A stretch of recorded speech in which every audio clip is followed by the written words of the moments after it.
Doc Online.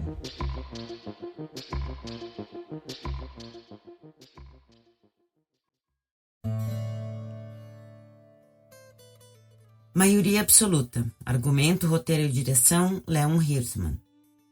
Leon Hirschman foi um dos principais nomes do cinema novo no Brasil. Esse movimento cinematográfico, surgido nos anos 60, tem como características principais o exercício político e a experimentação estética. Durante sua vida de cineasta, registrou e nos mostrou as relações de trabalho e de classe, as condições de vida e a expressão cultural da parcela batalhadora e sem privilégios da sociedade brasileira.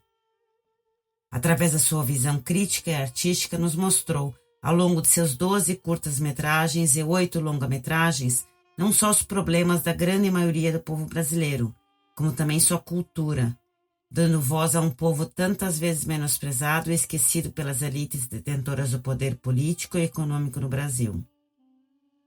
Trabalhou com parceiros como Glauber Rocha, Arnaldo Jabor, que também participou desse projeto, Nelson Pereira dos Santos e muitos outros, que também possuíam uma visão crítica, de vanguarda e revolucionária. Leon teve também muita influência dos pensadores cineastas da vanguarda soviética, sobretudo Eisenstein, Pudovkin e Bela Balaz. Maioria Absoluta foi produzido em 1963, concluído em 1964 e foi imediatamente censurado. Somente voltou a ser exibido no Brasil na década de 80, mais de 15 anos depois. A interdição não impediu a participação desse filme nos festivais de cinema latino-americanos. É um filme muito reconhecido fora do Brasil. Mas é extremamente importante contextualizar o que se passou no Brasil nos anos de 63 e 64.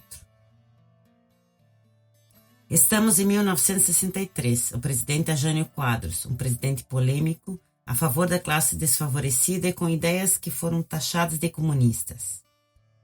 O Brasil vive uma crise sem precedentes e o medo gerado pelas ideias progressistas desse presidente dividiu o país em esquerda e direita.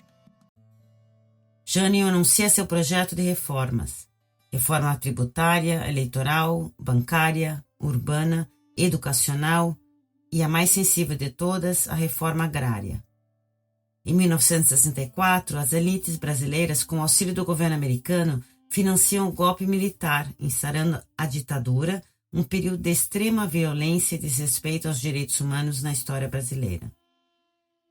Numa época em que a liberdade de expressão é reprimida, um filme que mostra a desigualdade social e que nos incita ao questionamento de políticas sociais torna-se perigoso na visão de quem quer dominar uma população. Maioria Absoluta é um curta-metragem documental que retrata o analfabetismo, mas vai muito mais além. Procura expor e denunciar a realidade do povo a partir de depoimentos contundentes, retratando-a de uma forma objetiva, inegável e tragicamente poética. O tema desse filme não é a alfabetização, mas o analfabetismo que marginaliza 40 milhões de irmãos nossos, diz Ferreira Goulart, poeta, dramaturgo e em voz off. O narrador é um organizador e dá, no decorrer da filmagem, dados concretos sobre a pobreza, a miséria e a condição do trabalhador no Brasil. Nos primeiros minutos, Leon Hirschman dá voz à classe média alta do Rio de Janeiro, perguntando: qual é o problema brasileiro? Entendemos então que esta classe não tem conhecimento da realidade do seu próprio povo. Os entrevistados da classe média discorrem sobre a crise brasileira, ou mesmo a inexistência dela, imbuídos de uma visão carregada de preconceitos sobre seus conterrâneos. As respostas são vagas e pouco esclarecidas.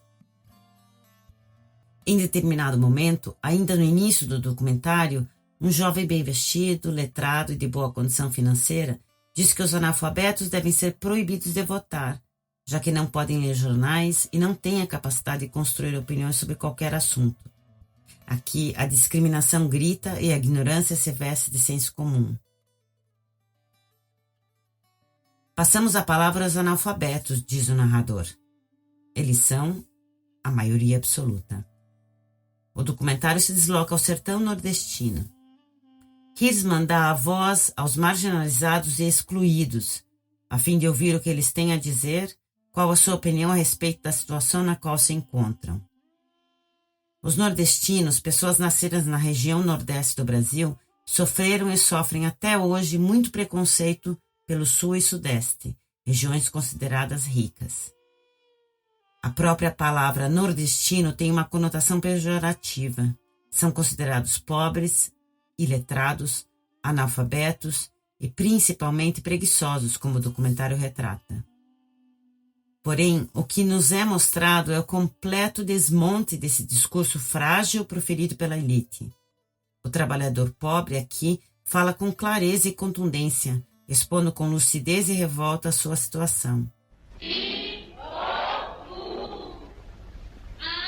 Além da voz off, esse documentário utiliza o som direto captado com um gravador de campo, uma técnica que chegou ao Brasil em 1962, a partir de um curso de cinema ministrado pelo cineasta sueco Arne Suxdorf, que teve também um papel importante na formação do grupo do cinema novo.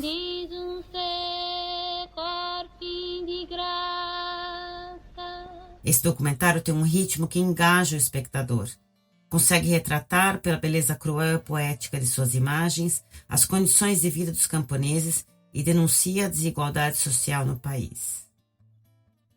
É duro concluir que, dadas as proporções, essa realidade ainda está presente no Brasil.